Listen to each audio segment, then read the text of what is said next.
Insurance didn't save me. Being prepped saved me. I want to talk about this a little bit. My name is Jimmy Rance. I made a little video yesterday about how this old prepper here, I'm getting ready to do a lot of downsizing and getting rid of a lot of stuff in my life, which I'm working on that and doing that right now because a lot of this stuff got crazy. But what gets me is how so many of you out there who have never been through a disaster, who have never experienced where you had to literally try to survive on your own without the government helping you, but yet you guys have all the answers and you come up with all these smart aleck terms. Like, I'm going to kind of talk to you about something. I want to kind of educate some of you about something. Some of you may know how this works. Maybe some of you don't. Obviously, a hell of a lot of you don't. Oh, well, don't insurance pay for everything? Yeah, it does. But guess what? Whenever you have a catastrophe, you have a natural disaster that comes to your town, levels it, it looked like a nuclear bomb went off. There's no stores, there's no businesses whatsoever, no grocery stores, no ATMs, no cell service, no nothing, gas stations. The roads are hardly even passable. You have nothing. But the insurance company will take care of it. Well, let me tell you something. The insurance company didn't come out and bring me some food that night when my house is laying on the ground. The insurance company didn't show up and give me a king-size bed. They didn't come out with an artificial house for me to stay in while my house was laying on the ground. In fact, the insurance company didn't even show up to pay us for over a year. A year. Well, didn't the insurance company take care of it? This is where you got to be prepared. You see, where I live in relationship to the ocean, you either bug out or you die. That's your only two choices. You bug out or you die. Well, I bugged out. Hurricane came in, totally destroyed my place, totally. We had 28 feet deep of water in my neighborhood. Nothing can stand up to that. But the insurance company probably paid you.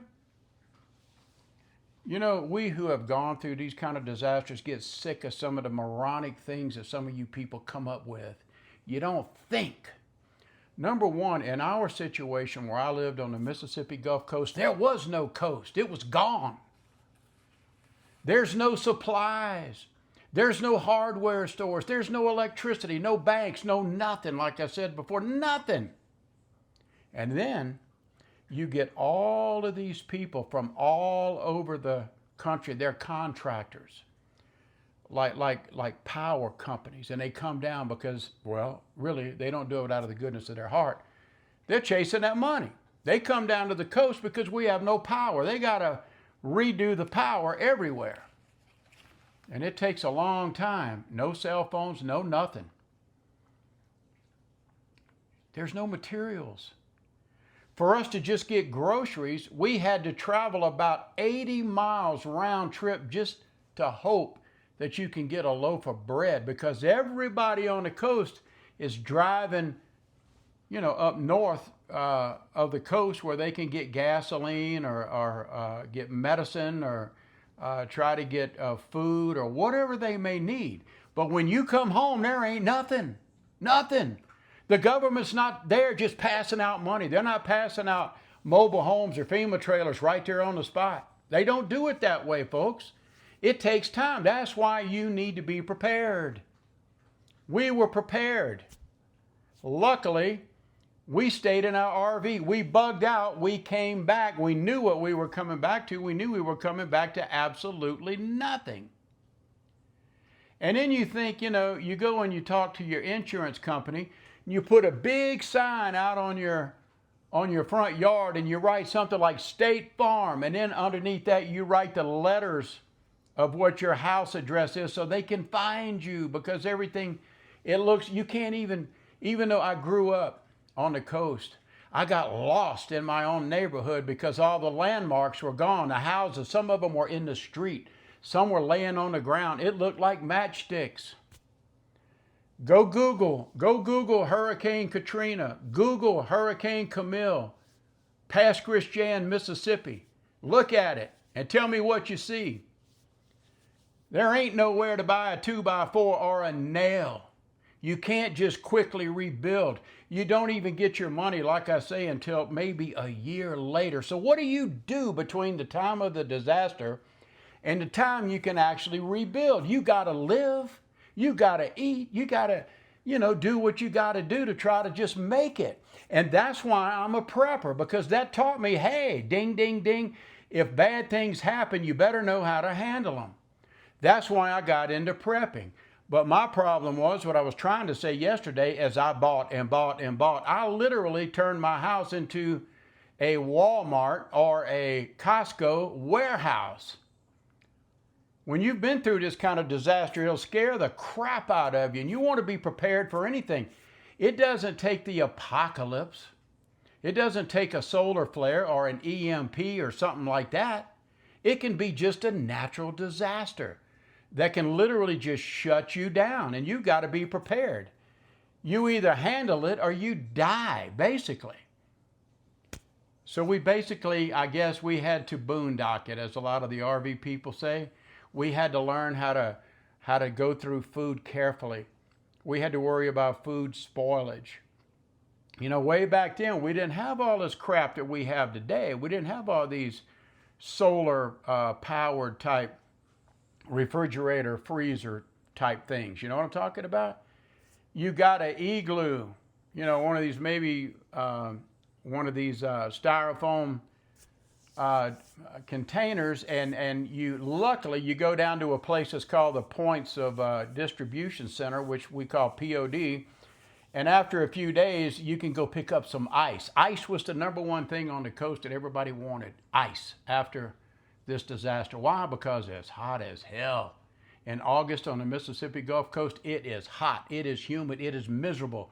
There's bugs and fleas and roaches and snakes and everything, and you got to worry about looters. You got to worry about all kinds of stuff, man. You are literally in survival mode, and that is why I became a prepper.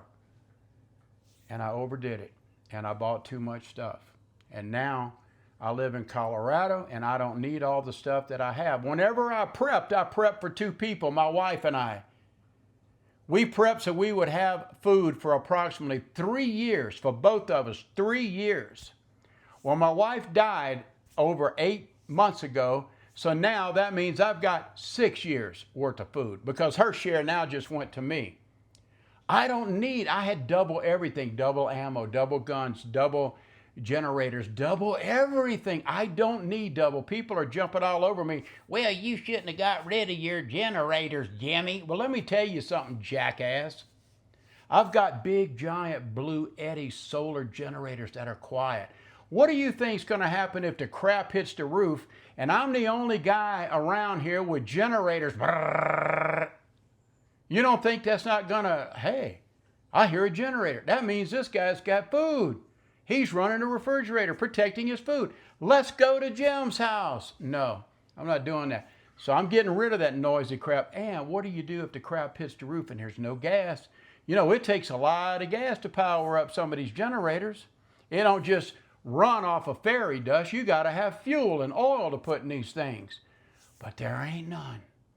You're in the crap hits the roof situation. There is no gas. There is no oil. There's nothing. You're in total without rule of law. You're in chaos. But I'm supposed to just run those generators.